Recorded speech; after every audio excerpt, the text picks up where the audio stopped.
सिरोही के पिंडवाड़ा की बात कर लेते हैं। ठंडी वेरी क्षेत्र में बड़ा हादसा हुआ है। घर की छत पर टैक्सी गिरी है और एक व्यक्ति के मकान पर अचानक से गिरी टैक्सी, जिससे हड़कंप वहां पर मच गया। हादसे के वक्त 2 बच्चे घर में पढ़ाई कर रहे थे। टैक्सी में सवार एक व्यक्ति को चोट भी आई है। पिंडवाड़ा में उपचार करवाया, एक बच्चे को गंभीर चोट आई है। डॉक्टरों ने सिरोही रेफर किया है। घटना के बाद इलाके में लोगों की भीड़ यहां पर जमा हुई। हादसे के कारणों की जांच में पुलिस जुटी हुई है। गनीमत ये रही कि बड़ा हादसा यहां पर टल चुका है, वरना यहां पर बड़ा नुकसान भी हो सकता था। तो तस्वीरें लगातार आप देख सकते हैं कि छत पर टैक्सी गिर जाती है और टैक्सी की तस्वीरें आपको दिखाई। लोगों की भीड़ यहां पर जमा हो जाती है। मकान पर अचानक से टैक्सी गिर जाती है और बच्चे घर में पढ़ाई कर रहे थे।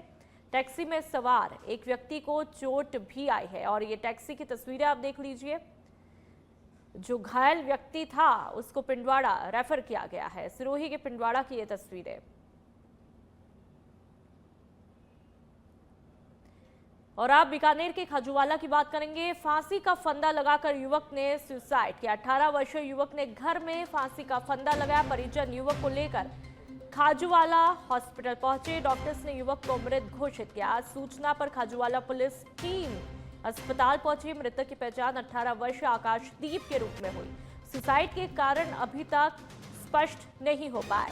पुलिस ने शव को मोर्चरी में रखवाया। खाजूवाला के वार्ड नंबर 5 कैलाशपुरी कॉलोनी की एक घटना बताई जा रही है।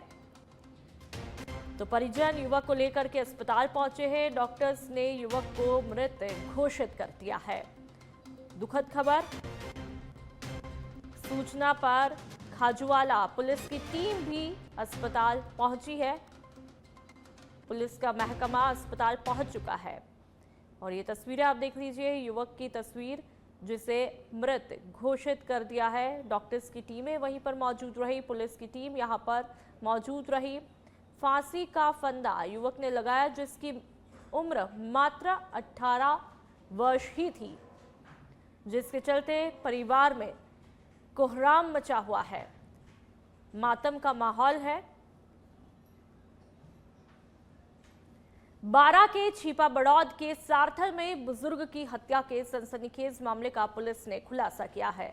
सारथल थाना पुलिस ने मृतक के ही दोहिते को गिरफ्तार किया है। पुलिस के मुताबिक आरोपी ने अपने नाना बद्रीलाल से खर्च के लिए 2000 रुपए मांगे थे, लेकिन पैसे नहीं मिलने पर उसने गुस्से में पत्थर से सिर पर वार करके उनकी हत्या की। वारदात के बाद आरोपी ने शव के पैर बांधकर कुएं में फेंक दिए थे, जिससे मामला सामने आया। तकनीकी जांच, सीसीटीवी फुटेज और साइबर सेल की मदद से पुलिस ने आरोपी रणजीत को झालावाड़ के अकलेरा बस स्टैंड से गिरफ्तार किया। फिलहाल पुलिस आरोपी से पूछताछ कर मामले की जांच कर रही है। तो ये तस्वीरें, युवक पुलिस की गिरफ्त में है। बारां में बुजुर्ग की हत्या का खुलासा हुआ। खर्च के 2000 रुपए को लेकर के इस व्यक्ति ने घिनौनी वारदात को अंजाम दिया, जहां पर रिश्तों को तार-तार कर देने वाली ये घटना, रिश्तों को शर्मसार कर देने वाली ये घटना। बारां में बुजुर्ग की हत्या और अपने ही नाते ने नाना की हत्या कर दी। करौली के हिंडौन उपखंड के सुरौट थाना पुलिस ने बड़ी कार्रवाई करते हुए हाडौली गांव में हुई फायरिंग और लूट की वारदात का खुलासा किया है। लोकेश सोनवाल के निर्देशन में थाना प्रभारी सोहन सिंह गुर्जर के नेतृत्व में पुलिस टीम ने महज 24 घंटे में 3 आरोपियों को गिरफ्तार किया। पुलिस ने सचिन, धर्मेंद्र और कुलदीप को पकड़ते हुए उनके कब्जे से 315 बोर का अवैध देशी कट्टा, 5 जिंदा कारतूस और 1 मोटरसाइकिल बरामद की है। बताया जा रहा है कि आरोपियों ने 3 अप्रैल को हाजौली गांव में शराब की दुकान पर फायरिंग कर लूट की वारदात को अंजाम दिया था। फिलहाल पुलिस आरोपियों से पूछताछ कर अन्य साथियों की तलाश में जुटी हुई है।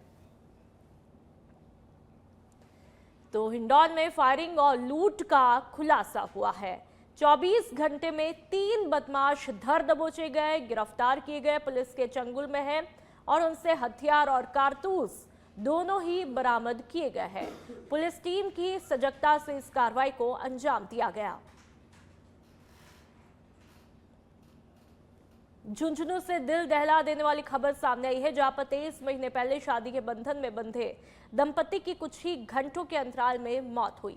जानकारी के मुताबिक पदमपुरा निवासी 26 वर्षीय सचिन कांठीवाल की पत्नी 22 वर्षीय भारती मेघवाल की संदिग्ध परिस्थितियों में मौत हुई। घटना की सूचना मिलने के कुछ घंटों बाद सचिन ने नवलगढ़ के पास ट्रेन के आगे कूदकर आत्महत्या की। बताया जा रहा है कि सचिन ने ट्रेन के आगे कूदने से पहले सोशल मीडिया पर भावुक संदेश भी लिखा था। पुलिस ने दोनों के शव अलग अलग अस्पतालों की मोर्चरी में रखवाए हैं, तो वहीं भारती के परिजनों ने दहेज हत्या का आरोप भी लगाया है। फिलहाल पुलिस मामले की तहकीकात में जुटी हुई है। तो ये झुंझुनू की तस्वीरें, पत्नी भारती की लाश एक कमरे में मिलती है और अपनी शादी की दूसरी वर्षगांठ नहीं मना पाए सचिन और भारती। दोनों की मौत से खत्म किया 23 महीने पुराना रिश्ता। पत्नी भारती की लाश कमरे में मिलती है। इलाके में अफरा तफरी मच जाती है, लोग स्तब्ध रह जाते हैं। और बहुत ही दुखद खबर आप देख लीजिए, पुलिस की टीमें वहीं पर मौजूद रहती हैं। राजसमंद के भीम के देवडूंगरी गांव में पैंथर के हमले में घायल हुए 81 वर्षीय पन्ना सिंह की इलाज के दौरान मौत हुई। जानकारी के मुताबिक पन्ना सिंह अपनी बेटी के घर आए हुए थे, तभी बुधवार गुरुवार के दरमियान रात को पैंथर ने उन पर हमला किया। गंभीर हालत में उन्हें अस्पताल में भर्ती करवाया, जहां बाद में अजमेर में इलाज के दौरान उन्होंने दम तोड़ दिया।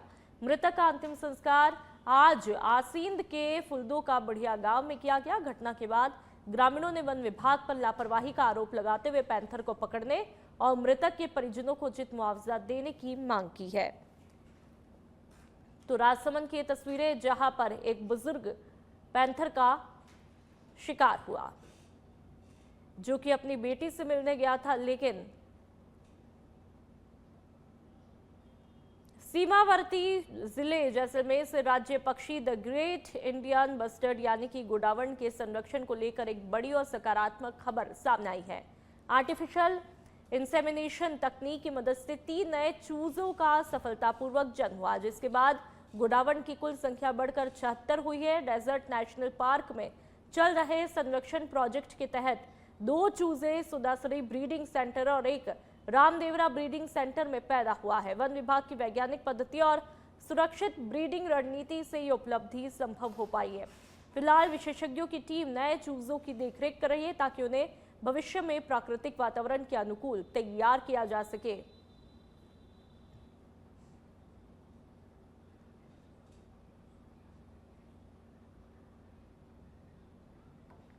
राज्य पक्षी जैसा आपको मालूम है कि ये प्रपोज में ये विलुप्त श्रेणी में आ चुका था, लेकिन जो आज हमारा जो WI है, भारत सरकार है और राजस्थान सरकार के मध्य जो ट्राइपट एग्रीमेंट हुआ, आज उसका सुखद परिणाम हमारे सबके सामने है। और आज हमारे पास में जो ब्रीडिंग सेंटर में 76 और जो फील्ड में भी 100 से ज़्यादा GI भी मौजूद है। अभी जो 73 से 76 आंकड़ा बोलते हैं, 3 और नई चीजों ने जन्म दिया, उनके माता पिता के नाम जो 73 से 76 हुए, उसमें जो 74 डाला हुआ था वो 29 मार्च 2026 को हुआ था, वो रामदेवरा में हुआ है। वो AI टेक्निक से हुआ है। उनकी माँ का नाम जो है कोरोना है और उनके पिता का नाम पर्व है। इसी प्रकार से 1 अप्रैल को जो हुआ है वो समझ में हुआ है, वो भी AI टेक्निक से हुआ है। जो हमारा ये राज्य करौली के सुरोठ थाना क्षेत्र में एक महत्वपूर्ण सफलता मिली। गांव हाडोली में फायरिंग और लूटपाट की घटनाओं में संलिप्त 3 बदमाशों को सुरोठ पुलिस ने गिरफ्तार किया। थाना अधिकारी सोहन सिंह ने बताया कि SP लोकेश सोनवार के निर्देशन में चलाए गए अभियान के तहत कसाने का नगला की नदी पर नाकाबंदी की गई, जिसमें सचिन जाट निवासी शेरपुर, धर्मेंद्र जाट निवासी पाली और कुलदीप निवासी एकोरासी को दबोचा गया। इस गिरफ्तारी में कांस्टेबल देशराज की अहम भूमिका रही। पुलिस ने बताया कि गिरफ्तार बदमाशों से पूछताछ जारी है और उनके अन्य अपराधों के सिलसिले में भी जांच की जा रही है।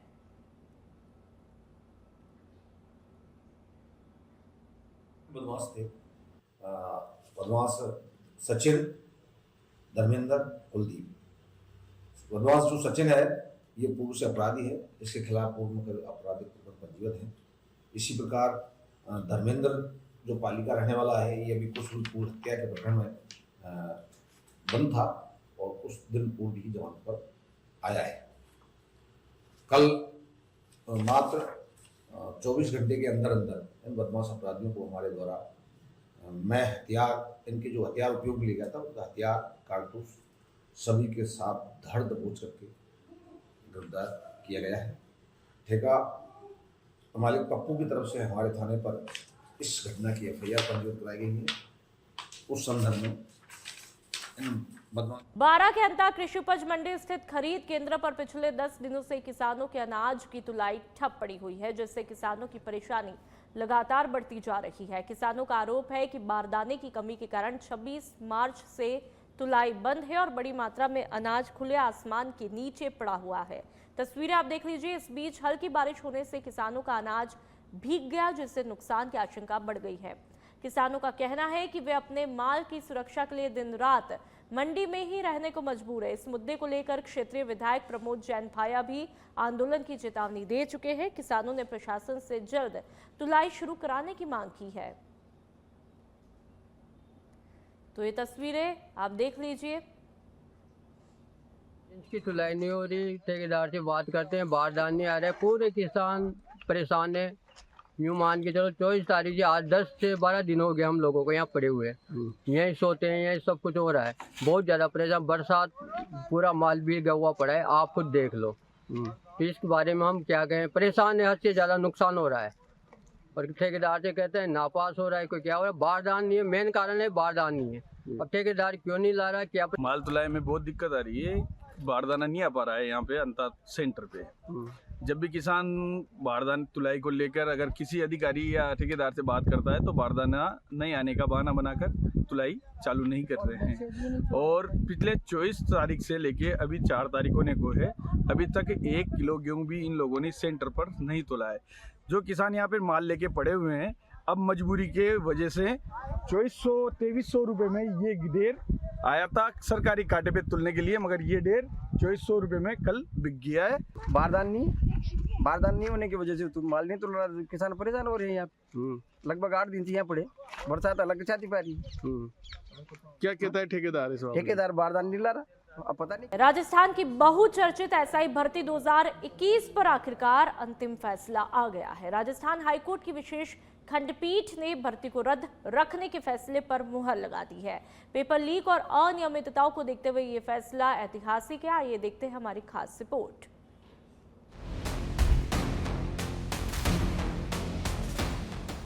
राजस्थान में सब इंस्पेक्टर भर्ती 2021 को लेकर लंबे समय से चल रहा विवाद अब अपने निर्णायक मोड़ पर पहुंच चुका है।